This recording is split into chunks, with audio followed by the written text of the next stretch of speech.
Voltamos do intervalo e agora é hora do nosso quadro Viva a Cultura.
E para encerrar o nosso programa com chave de ouro, como já é de costume, a gente assiste agora a mensagem especial do arcebispo do Rio, o cardeal Orani João Tempesta. É a vez do quadro A Voz do Pastor.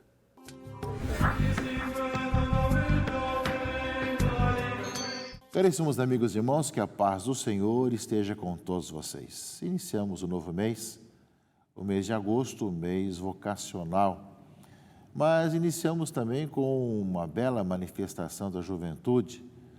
Desde o dia 1º de agosto, em Lisboa, acontece a Jornada Mundial da Juventude, em Lisboa, com o tema Maria dirigiu-se apressadamente.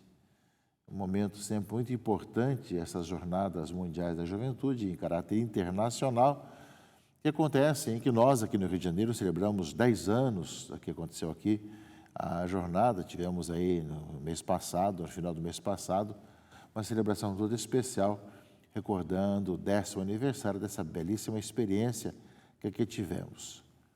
Nós bendizemos a Deus que nesse final de semana se encerra a JMJ Lisboa 2023, com tudo aquilo que significou a ida da juventude do mundo inteiro para Lisboa, e pedimos a Deus para que realmente os jovens que se encontra com o Senhor possa cada vez mais testemunhar Jesus Cristo diante das várias situações que vive no seu dia a dia. Realmente, as Jornadas Mundiais da Juventude, um bom momento que o Espírito Santo inspirou Papa São João Paulo II a instituí-las, quer ser um momento de encontro dos jovens com Cristo, com a presença e a participação do Santo Padre, para que, através dessa comunhão de igreja, possa a juventude cada vez mais seguir ao Senhor Jesus Cristo e testemunhá-lo no seu dia a dia, nos seus dias, na sua caminhada. Aquilo que temos visto, que aconteceu aqui no Rio de Janeiro há 10 anos atrás, a experiência não só marca a cidade pelo exemplo da juventude, mas continua marcando também a tantos jovens que vão dando passos na caminhada como igreja, como casais cristãos, como consagrados, como religiosos, religiosas, como também padres, que o Senhor vai chamando e vai tornando-se cada vez mais como fermento no meio da massa. Eu creio que todos nós somos chamados a nos converter para que aquilo que a igreja nos vai conduzindo, para que através dos sinais dos tempos nós vivamos cada vez melhor essa nossa vocação de levar à juventude o alimento realmente que é a presença de Cristo Jesus, que leva os jovens ao encontro com Cristo e as consequências desse encontro com Cristo na própria vida e também na sociedade. Eu creio que esse é um bom momento de nós refletirmos sobre o nosso trabalho da pastoral juvenil, a importância daquilo que realmente é importante e valor para que realmente seja algo a serviço do reino de Deus, da palavra de Deus que vai transformando corações. Pensamos que essa experiência da JMJ Lisboa 2023 possa ajudar ainda mais a igreja nessa bela e importante missão, como nós vimos que aconteceu aqui no Rio de Janeiro há 10 anos atrás. Nós bendizemos a Deus e pedimos pelos jovens que estão encerrando nesse final de semana a JMJ 2023 em Lisboa, que junto com as orações pelo Santo Padre, junto com tudo aquilo que é a Igreja de Portugal e do mundo inteiro presente ali em Lisboa, possam os jovens testemunharem que em Cristo está o centro das suas próprias vidas e a transformação dos corações que fazem que sejam arautos de boas notícias para o mundo todo e construtores do amanhã pela ação do Espírito Santo em suas vidas. Também nós, meus irmãos e irmãs, nesse mês de agosto no Brasil, nós iniciamos o mês vocacional. E cada final de semana nós temos a contemplação de uma vocação. Nesse primeiro final de semana, nós temos a vocação aos ministérios ordenados. Diácono, padre e bispo. Os padres celebramos de maneira especial no dia do Curadars, dia 6 último, e os diáconos vamos celebrar no próximo dia 10, dia de São Lourenço. Portanto, ocasiões de nós agradecermos a Deus pelas vocações ao ministério ordenado. Nesse terceiro ano vocacional que nós vemos no Brasil, tem como tema vocação, graça e missão, e como lema corações ardentes, pés a caminho, Lucas 24, 32 a 33, recordando justamente os discípulos de Emaús, que quando escutavam a palavra, sentiam o seu coração cheio de ardor, possam também, todas as ocasiões, como iremos contemplar no decorrer desse mês de agosto, mês vocacional, também possam ter esses corações ardentes, pés a caminho, para evangelizar, para viver a missão, a missionariedade. Portanto, vivamos também rezando pelas vocações, e nesse final de semana, pelas vocações ao ministério ordenado, diáconos, padres e bispos, para que vivam santamente a sua vocação, o seu chamado. Nesse final de semana, meus irmãos e irmãs, no lugar de vivermos o 18º domingo do tempo comum, nós hoje celebramos, nesse final de semana, a festa da Transfiguração do Senhor. Todo dia 6 de agosto é o dia da Transfiguração do Senhor, que de uma certa forma nos remete também para o tempo da Quaresma, quando no segundo domingo sempre temos a Transfiguração. Depois de celebrarmos as tentações, temos a Transfiguração.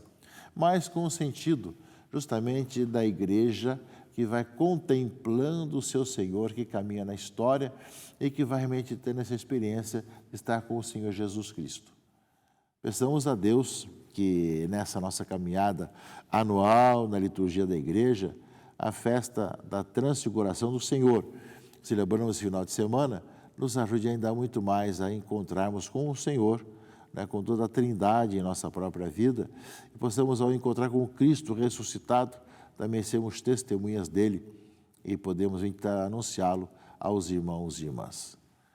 É bem isso que o Evangelho de Mateus, nós ouvimos nesse domingo, fala que Jesus toma consigo Pedro, Tiago e João e os levou a um lugar à parte, sobre uma alta montanha, e foi transfigurado diante deles.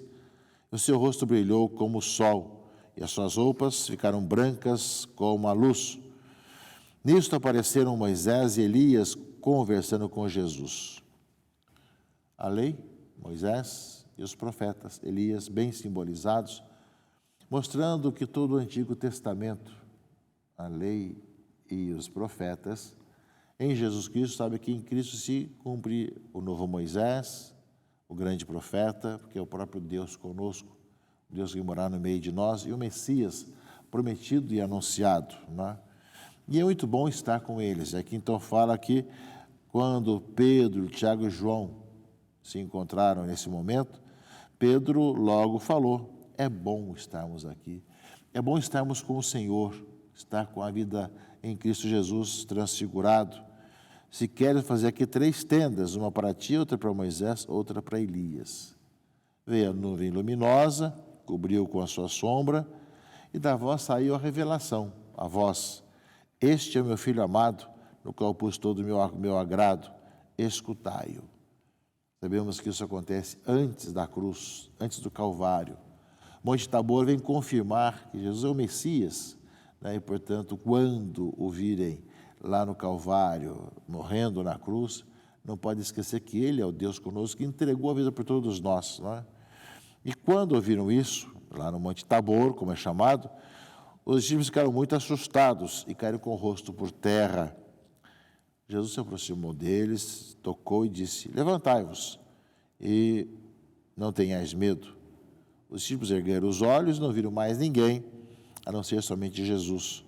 E quando desciam da montanha, Jesus ordenou-lhes: não conteis a ninguém essa visão, até que o Filho do Homem tenha ressuscitado dos mortos. Vocês serão minhas testemunhas, fala Jesus, depois da sua morte e ressurreição. Aí sim, depois de terem passado pela experiência de Cristo morrendo na cruz, sendo sepultado e tendo encontrado ressuscitado, ou seja, aquilo que viram já de uma certa maneira antes da transfiguração no Monte Tabor, agora sim poderão contar ao mundo todo que Cristo está vivo, ressuscitado, porque passaram por essa experiência. Mas é a igreja que confirma, meus irmãos e irmãs, que esse encontro com o Senhor nos vai fazendo cada vez mais homens e mulheres que o testemunhem no mundo. E os jovens que estão em Lisboa, nessa conclusão da JMJ deste ano, que todos vocacionados, que têm os ministérios ordenados, e para os ministérios ordenados, experimentem também cada vez mais esse encontro com o Senhor que transforma, que nos faz enxergar a vida transfigurada em Jesus Cristo, nosso Senhor. A palavra de Deus, além do mais, meus irmãos e irmãs, fala que na segunda leitura, na carta de São Pedro, que esse episódio é algo que marcou suas vidas. Caríssimos, não foi seguindo fábulas habilmente inventadas que vos demos a conhecer o poder e a vinda de nosso Senhor Jesus Cristo, mas sim por termos sido testemunhas oculares da sua majestade. Ou seja, Pedro deixa bem claro, não é uma fábula, não é uma invenção. Nós somos testemunhas oculares, diz Pedro, nessa sua segunda carta, capítulo 1, versículos 16 a 19. Ele recebeu a honra e glória da parte de Deus Pai, quando, do seio da esplêndida glória, se fez ouvir aquela voz que dizia: este é meu Filho bem-amado, no qual ponho o meu bem-querer. Pedro recorda desse episódio com muita clareza. Esta voz nós a ouvimos, vinda do céu, quando estávamos com ele no Monte Santo, e assim se nos tornou ainda mais firme a palavra da profecia, que fazeis bem ter diante dos olhos, como lâmpada que brilha em lugar escuro, até clarear o dia e levantar-se a estrela da manhã em vossos corações. Nesse trecho da carta, segunda carta de Pedro, ele fala com muita clareza dessa alusão. Não foi uma fábula, não foi uma invenção. Nós vimos e testemunhamos, escutamos a voz: este é o meu Filho muito amado, né? E nós vimos e ouvimos quando estávamos com ele no monte, e tornou-se mais firme ainda a nossa convicção, a palavra da profecia, fala Pedro na sua segunda carta. Ele faz menção com muita clareza desse episódio da transfiguração. Portanto, algo que marcou a vida dos discípulos de Jesus e que depois da ressurreição o fez tornar ainda mais animados e corajosos para poder anunciar o reino e anunciar a ressurreição de Jesus. E, ao mesmo tempo, nos fala desse encontro do homem com Deus. A leitura do profeta Daniel, a leitura primeira desse dia de hoje, dessa transfiguração do Senhor, que celebramos nesse domingo, fala que justamente Eu continuava olhando até que foram colocados em tronos e um ancião de muitos dias aí tomou lugar. Sua veste era branca como a neve e os cabelos da cabeça como lã pura. Seu trono eram chamas de fogo e as rodas do trono como fogo em brasa. Derramava-se aí um rio de fogo que nascia diante dele. Se viu-no milhares e milhares, e milhões assistiam no trono. E eu instalado um tribunal e os livros foram abertos. Não é? Ou seja, aparece esse encontro de Daniel com justamente o Senhor. E fala justamente dessa maneira, sua veste branca e toda essa beleza do encontro com o Senhor. Que de uma forma, meus irmãos e irmãs, aquilo que era uma profecia de Daniel, aparece concretamente no Evangelho, os 3 evangelhos sinóticos. Nós lemos esse final de semana o de Mateus, e que na segunda carta de Pedro é colocado com muita clareza que eles viram, ouviram e são testemunhas disso tudo. Nós também, caríssimos irmãos e irmãs, somos chamados a ser testemunhas de Jesus Cristo. Os jovens lá em Lisboa, que agora voltam para suas casas, suas comunidades, todos os ministérios ordenados que celebramos no dia de hoje e as demais vocações que celebraremos nos próximos finais de semana e que marcam também esse ano vocacional no Brasil, somos chamados a encontrar o Senhor, a anunciá-lo, que nós ouvimos também em nossa vida, e nós o anunciamos, somos testemunhas de que Jesus Cristo está vivo, presente no meio de nós. É a razão da nossa esperança, da nossa vida. E quanto mais nós o encontramos, meus irmãos e irmãs, mais nos entusiasmamos para o seu seguimento e mais tem as consequências de ver encontrar nos irmãos e irmãs, nas várias situações, e estarmos procurando fazer o bem no mundo mais justo e mais humano como consequência do encontro com o Senhor. O encontro com Jesus Cristo, que é o rosto humano de Deus, não nos tira da realidade, mas pelo contrário, nos faz, tendo experimentado a glória de Deus em Cristo Jesus, nos impulsiona ainda muito mais para anunciarmos esse Deus presente no meio de nós, a tantos irmãos e irmãs ao nosso redor.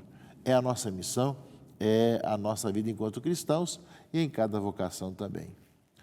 Que ao participarmos da missa desse final de semana, nós possamos rezar pela juventude, pedir ao Senhor pelas nossas vocações, pedir para que nós possamos, encontrando o Senhor, sermos suas testemunhas. Que Deus abençoe, proteja e guarde a todos, em nome do Pai, do Filho e do Espírito Santo. Amém.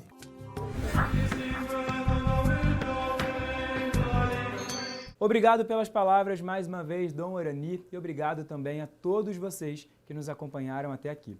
O programa Palavras de Vida de hoje está no fim. Eu desejo a todos vocês um ótimo domingo.